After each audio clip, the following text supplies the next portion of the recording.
digging holes and hiding things inside them. When I grow old, I hope I won't forget to find them. 'Cause I've got memories and travel like gypsies in the night. I build a home and wait for someone to tear it down, then pack it up in boxes, head for the next town running. 'Cause I've got... What is going on? What is going on, people? It's Monday, September 18th. Thank you guys for checking in. Thank you guys for checking in for what it takes. We have a short one today because I got to get to moving. It's one of those Mondays, man, and I appreciate you all sharing it with me. Man, I dropped my son off while I pull this up. Dropped my son off at school today, at the bus stop.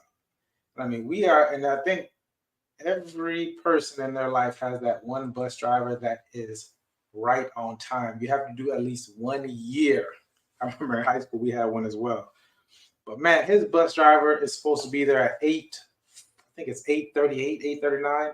Last year we were waiting until 8:50, 8:55 sometimes. This guy is on time. He's waiting. If you're 30 seconds behind, you might get left. But thank you for the bus driver because he waited. All the parents saw me coming and they started beeping and clapping. So it takes a village. It takes a village. Guys, remember to like, subscribe, and share this episode. Of course, it starts with me. It starts with me. This is what it takes. It drops every Monday. Let me take it off. It starts with me. Every Monday at around 4:30. Remember my guy, Joel Simmons with the Tenacity Foundation. Go check him out Wednesdays. It starts with me.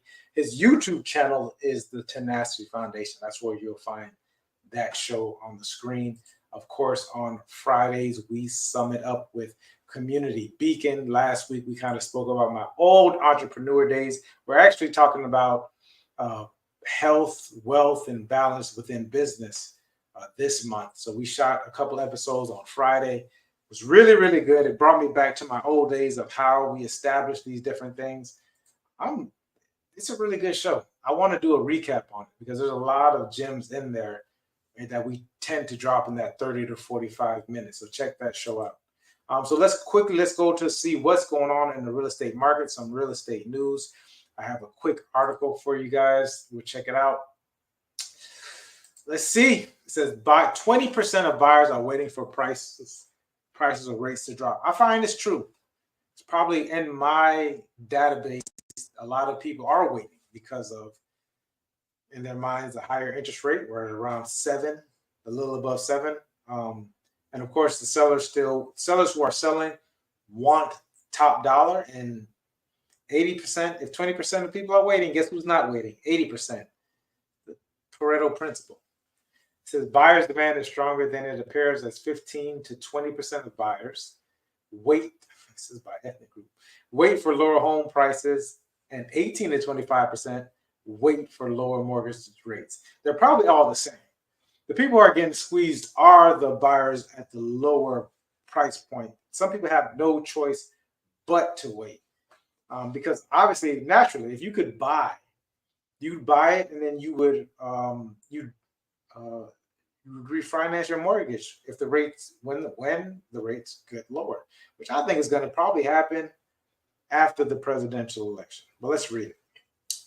The current real estate market's high home price and mortgage rates, as well as limited inventory, this is a huge reason, are the top reasons that realtors and prospective home buyers across nations, races, and ethnicities cite as barriers to purchasing a home, according to 2 new reports from the National Association of Realtors, NAR. NAR has some explaining to do. I definitely want to hear what's going on with this commission settlement. All right, let's go. In partnership with Morning Consult, NAR's blah, blah, blah, experiencing barriers of prospective home buyers. This is me clicking into it. All right. Home buyers face the most difficult affordability conditions in nearly 40 years, absolutely, due to limited inventory and rising mortgage interest rates. When interest rates get below 6%, we're going to see a frenzy. Even if you weren't thinking about selling your home, you probably shouldn't, because it'll probably be crazier than 2021, 2022. Prospective home buyers also cite other reasons, including waiting for mortgage rates. Oh, these ones up here were waiting for the price to drop, and then buying a home. I think a lot of people are squeezed. I think this is the biggest reason right now. There's just not enough available homes within people's budgets, and newer construction homes cannot keep up with it. Buyers also report a challenging savings for down payment. I don't think that's a big issue. Oh, see, 69%. When asked about the reason, they know the current rent, mortgage payments, and credit card payments. Rent is cutting into a lot of people's numbers. It's crazy that you can actually afford, or they tell you can afford a rental at $2,100, but you can't get a mortgage because it's you're probably above your debt to income ratio. Realtors understand buyers down, but why are they allowing you to rent? But it's above my pay grade. 53% say at least one issue held their latest buyer back from saving a competitive down payment, most likely the current rent. 1 in 4 realtors say that their buyers struggling to come with a down payment have applied for down. There's a lot coming out there. We actually have a new one in Palm Beach County that will pay up to 3.5%. So definitely DM me if you want to know more about that. Normally, because their income is too high, they do not know enough about the programs. This is probably the biggest reason. I see them 19%. Or they're worried about the competitiveness of their offers and the multiple. Get a good realtor. Get a good realtor. Get a great lender. You won't have to worry about how much you compete in a multiple bid situation. You put your best foot forward. Down payment assistance programs often fly under the radar. I can see that. Can make up homes up. Oh, let's read discrimination in home buying. Discrimination also plays a role in the home buying process. About 1 in 6 prospective home buyers across race and ethnicities reported discrimination. More than half Black, 63%, Asian, and 50 buyers reported said it was due to their race or ethnicity. In general, the top form of discrimination reported was steering towards or away from specific neighborhoods. Who's steering them? Followed by more strict requirements. Despite this, most home buying discrimination goes unreported. Realtors surveyed broke ranks with buyers a bit on this question. Only 1% of realtors who took the survey said that their buyers experienced discrimination during the home buyer process. That's interesting.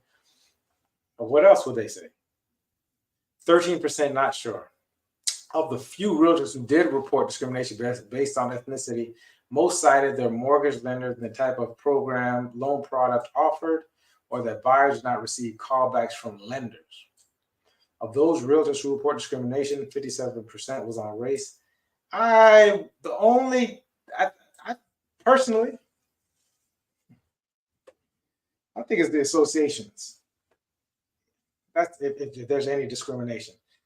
Most lenders, definitely if they're, 1099 lenders, they're not or loan originators are not discriminating because they need to make money. But now that association might have an issue. I got a couple. I'm not going to say, I'm not going to say. Guys, appreciate you. I will see you next week. Thanks for checking in. Real quick episode. Thank you so much. I'll see you next week, guys.